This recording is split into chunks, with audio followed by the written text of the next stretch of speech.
And I would see what the Democrat moon some na ye boboswa say engineers and planners ENP Ibrahim Mahama Ejuma Kuna Wonomo and a true family good year a lot of contracts womo di hu dwuma wo memu no omo ewini committee no assessment omo ye over 90%. That's about 93.15%. Now the tender committee, which is established under Ghana's mining regulation LI 217 6 no omo completely review no na companies ya wono eyi wuti so omo peso omo pri nyina wo ma wo makwanya. In fact omo ma ne ye competitive. Enim say ba ya na engineers and planners DPM say omo ekopri bi na hu nsem bebre e bae a je say wo hwe a enkanka the opposition na enya asem ketwa a lot of ensem a ekoso enimu nsenka ye bebrebe. Na ababe 4 companies ya wono mu nyina ayi wo muti a wono mo ekopri mu wo mo hwehwe se nipa no sika ekura no, because wo hwe Damang mine no a you will need about 600 million to about $1 billion. Na technical experience nso ka ho nipa no ni sua hunu e wo mine ni mu any said you see di ni dwuma fa ne work plan. In fact nipa wo de wo mo ye adwuma staff no wo mo qualifications wo mo nimdie wo mu ena equipment mfidie a wo de be ye adwuma no kura sen na sitie betumi aboa eho na adwuma ye ni nyina ya assessment ya wono mo committee no ekeka ni nyina bom no ma hwe ena safety standard ahombambo ho nsem wo mo mbedi dwuma ni nyina no sen ene beko na ekromu ha nso dwumadie no se nipa no wo hu sua hunu se de ekromu ha fem agudie hu tuo etie ene ho nhyehyɛ ni nyina omo hwɛ. In fact, out of 4 companies Vortex Resources eka ho, Heath Goldfields eka ho, Maripoma enso eka ho no omni EMP ekoye for the bid no. The review ni kire say EMP and score highest about 93.15%. We assessment no categories ni nyina no criteria na eda ho no a Ibrahim Mahama mining company no EMP no omo de na omo fete ye teacher ni marki omo a enkomo atwa 93 we distinction excellent. Na adienti a ama enra ebeto dwa a mepese meka ho asem eni dede a eba a ewu kromu ha.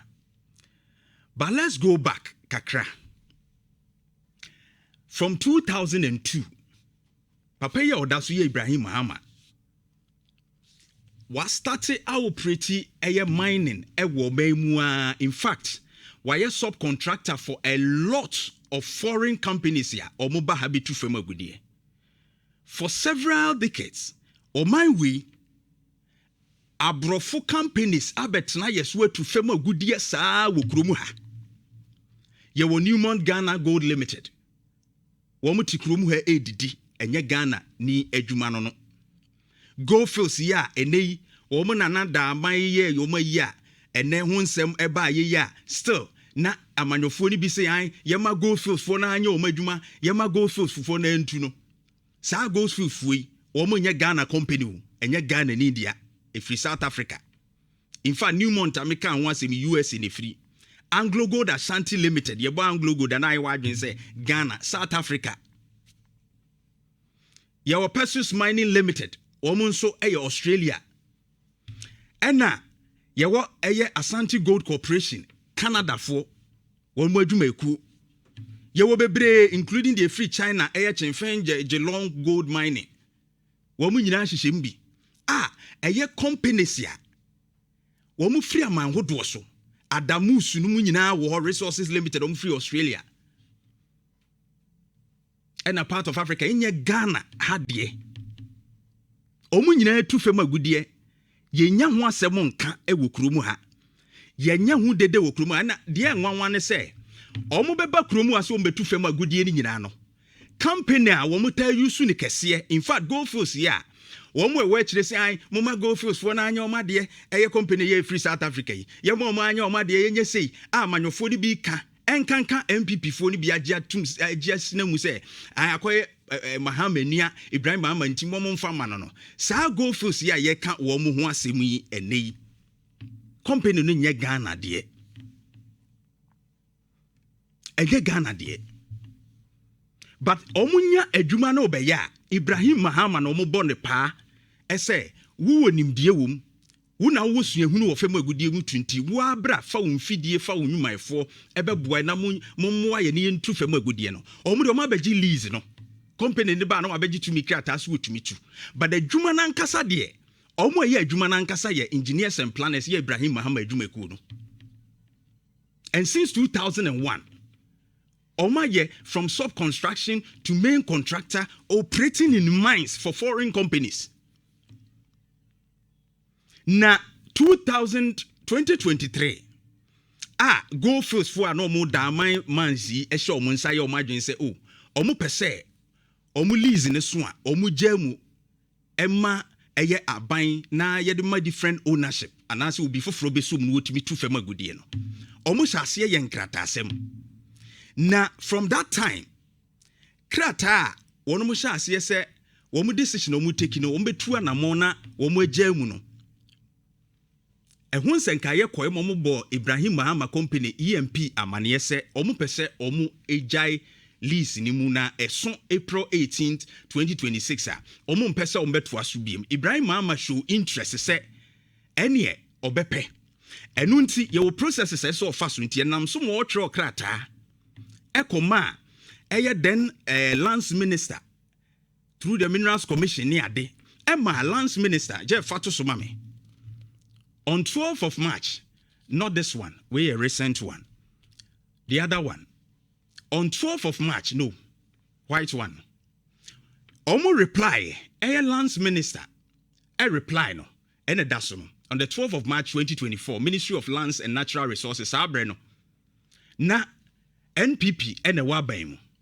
Number so ba paragraph A3 no or say based on the representation in your letter and on the recommendation of the Minerals Commission, the Honorable Minister of Lands and Natural Resources has no objection to Engineers and Planners Company Limited entering into negotiation with Abosu Goldfields Limited for the purposes of acquiring the Damang gold mine. And the Lands Minister,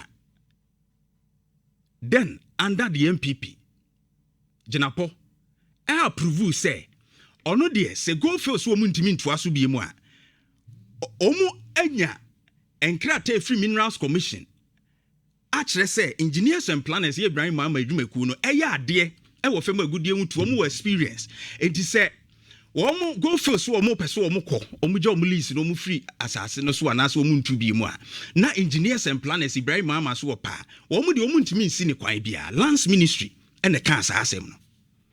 That was in 2024. Now in 2025, fast forward.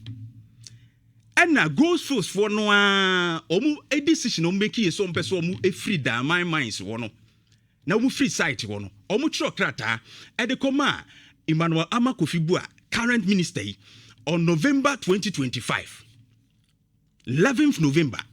And omu Goldfields for nekase and komo omu di ye in 1st October 2025. Say omo pese womo eye transition ejai mines ni mu edema aban no obi a opese ebia ogi lease no watumi akoje no ato aso ye adwuma no saa nkomo no womo kaya aban e wo saa meeting ne ho se omo gu ahoboa so in fact omo list kra omo ye a e kire omo eno omo wa omo de buy omo pese omo kɔ ne no omo ka kade e ka ho pii omo atro ni nyina wo saa letter mu na the other part amaseka ho na mpese wo hye ne so before asema me wo kana maka Jeff go forward or say the latter part in the last part one paragraph they ban or say in both cases we note that we Goldfields for na ekasa o omo so mpese wo mu gya mu de nanso wo ma hunu say in both cases we note that the incumbent mining contractor is well experienced in the operating conditions at Damang, and we would expect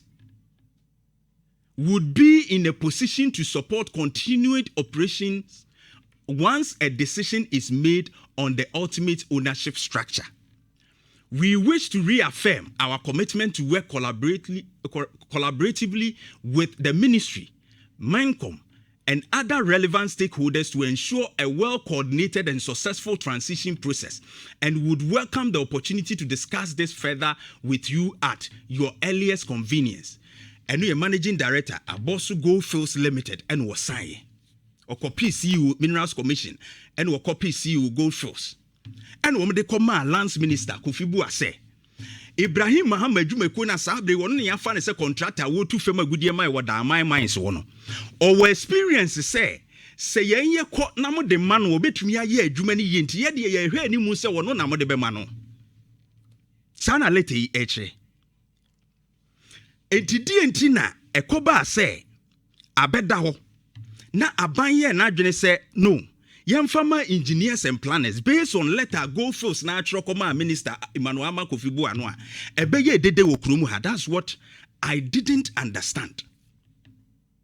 No we say Goldfields na agi atum say adwuma kese na ye fema gudie kese na na yetu wo kromu ana enye wo mo ahoden na wo de ye na mom Ibrahim Mahama EMP na ye say adwuma no age contract. In fact adwuma ko ma a contract EMP nyina no Womo ba omo mfa hwe manfidie bibia Ibrahim Mahama ne de beye e de adwumafo ne yinti ye wo Ghana ni a ono wo mfidie betumi atu fam agudie a abrofo na company na recommend say wo ya ade or experience wo betumi atu a e de enti na hu dede edoso tan na eye otan a womo tan Ibrahim Mahama na I don't really get it.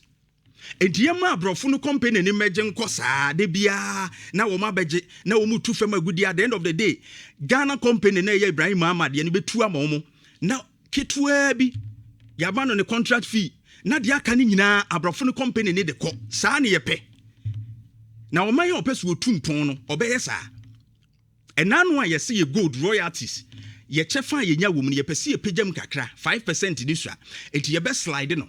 And ye woman a born a choir, behena from 5% to 12%. Na ye de choir, a brofunis woman penny, Jeff Fatos Mami. China, US pressure Ghana to halt gold royalty hike. Almost a mum penny. Because ye chafe benya woman ye pejamuno, almost a mum penny. It did a ben ye bet transiama brofuya betua co de biania de la sula la yiania cope besia a body a bakrumuha. I say, yempesi tumpon, impumtuo de ye chiwade. Meanwhile, these foreign companies, no, womo a high engineers and planners, and a year jumade maum. And I'm happy, say at the end of the day, committee noa, womo be a muno, some come here some de mano. And I'm the dates and woman be a companies a buy in will be anyone in Sika, Nimfidie, Nejuma, Nibia, Edru Ibrahim Mahama dear. Intine was scored the highest marker on no winning bed, no, where we need review, no assessment where we qualify on other top. So what we did one chain if you have a company. We bet me a beating wumwa, a benfidie ni Sika, the betu from a good year at dinner for the equa. Who in the MPP and the work company a what capacity say engineers and planners will be to me to their my minds no go pre near Kromuha. There's no company mining a company or because and the capacity and the experience of war mining muno a chain that of engineers and planners. Entidi entina ahoya ene so mine betumpon ase yempe wo mine nkoso bi and then we keep giving our wealth for other countries. Abra economy no struggle. I say nobody within the MPP or Ghana and I show that capacity Ibrahim Mahama engineers and planners in ewo owa fabetu dwa this week. Owa fabetu dwa this week ni nyina yehu. Because the same people are more complaining say yedema Ibrahim Mahama. Meanwhile, or a Ghanaian company no. More the same people are say twa mo say can say add na contracts be abide ma foreign companies. Afenyo marking. Okotene TV so ewo Metro TV. Just this last week here. or see I buying the contracts bebree e dey ama foreign companies or no ɛha no die nti na buying e dey contracts e ma foreign companies bebree. Now if you know say saa de no ɛha adwena adenti na engineers and planners we need this particular mine mine site no ɛha mom. I don't understand. Listen to Afenyo Marking. Listen to Afenyo Marking. One one kasa de no masem.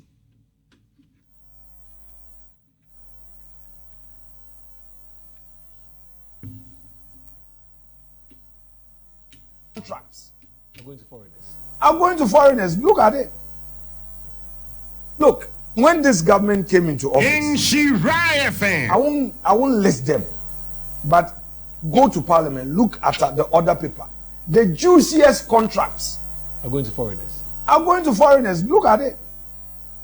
Look, go and look at it. I wouldn't mention now, but you get your parliamentary correspondent to look at the other papers from day one.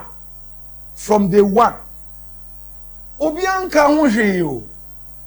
No, nobody sees anything wrong. We all see everything wrong. Afenyo. That is why you are also complaining. Say contracts need to do no eco foreign companies want you also complaining. And the DNT na Afenyo Marking won Crawford is against Ibrahim Mahama, who is a Ghanaian owned contractor for mining. Say obe wini sa adeno over gold fields. I know your foreign company. This contradiction actually doesn't make any sense to me when I analyze it. Because Ibrahim Mahama no nya sika no a anase oye contract ne fa Ghana for sese kra no go fields for adwumafo ni nyina yeso ombesa atena ho nya de yi obi adi. Edi se adwumafo bi beba ye omo a wo fa wo mo de aka ho to come and help. Enti sika no onya eka kuromu ha. Yensesa nko se de China companies ni ade ne besesa kodo. Ebeka ha. And we know what this man has been doing. And nekura say or send a private jet no or the air ambulance for every Ghanaian. Oh yare ne seriousness ye di tu kwan kwa manonia or ye ne saa. Mumu hwan ena amanyofo a moti kuromu ha. Mwenya Ghana so mfaso through appointment amunya ni adwuma moye mwatumi aye certain donations bi ebeka say eye national one and support to all Ghanaians. It means that say Ibrahim Mahama we ni no otumi fa Ghana fo adwuma wo mo nsa ko mo ano a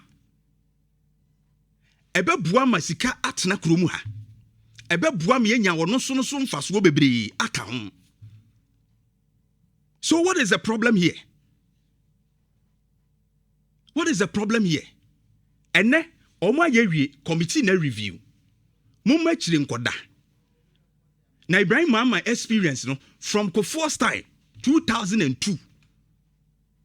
Where we need contracts in this juma sa, and he has the experience to do this to help. Beren in Fidia wakofaba. In fact, Sakas we near eseba akokra ya around $3 million.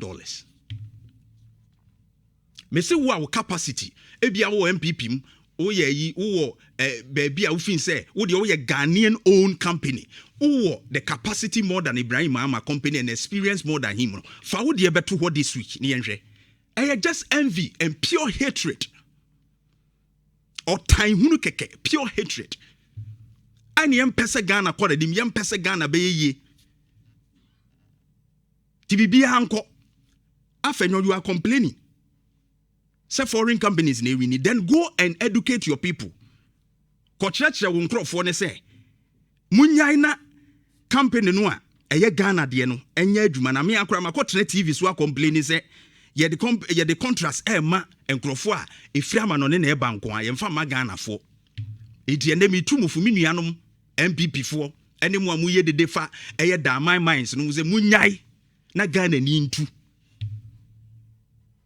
Do that and that will show say asema na wo ka no e wo TV so no you meant to say how say ye dey ma foreign companies. But don't go can you say me na mo me fight Ibrahim Mahama for that. Me, I support it 100%. Say Ghana ni betu. Nesika no beka krumu ha. Dan se bru ni betu. Ne beko. Enti mampeni John Dramani Mahama, this is my message to you. Wone wa ban no amotes wo no. Monfa contract no mon kata we say we ni bid na wie. Don't mind anybody. Moma nkoye adwuma. That's all. Moma nkoye adwuma, whatever processes are catch bia no, just sign it. Let him go and work. Let him go and work. We must focus on capacity, not politics. You best say o man no. You decide to buy no. You best say o man no. Let Ibrahim Mahama go and work. Go fields na nkasa be pribi. The capacity entimi and Ibrahim Mahama ewini. So let him go and work. You pay Ghanaian own company to mine for us. Not that unnecessary infantile politics na. Yen minim kwa chiri huni se Ghana no ye pesi ye tumponti bibia enye Ghanaian own companies, ni entimi enko ye nim se be ye sika no ebetra na yen de adwene na ne se agi broni agi obi free baby ba sa adwene na ene ye de tikromu a ene o man na bo 69 years yenkoye nim o tan hunu ahoya ene ye nue ekoso a yempe bibia ye politics. That is where we are. And now why we are here today and we are not progressing. They should cease that engineers and planners debate nonsense and let's move forward. Let the man go and do his work and go and mine. He has the capacity. Let's be serious for once. Yeah, come on! Nhyira 104.5.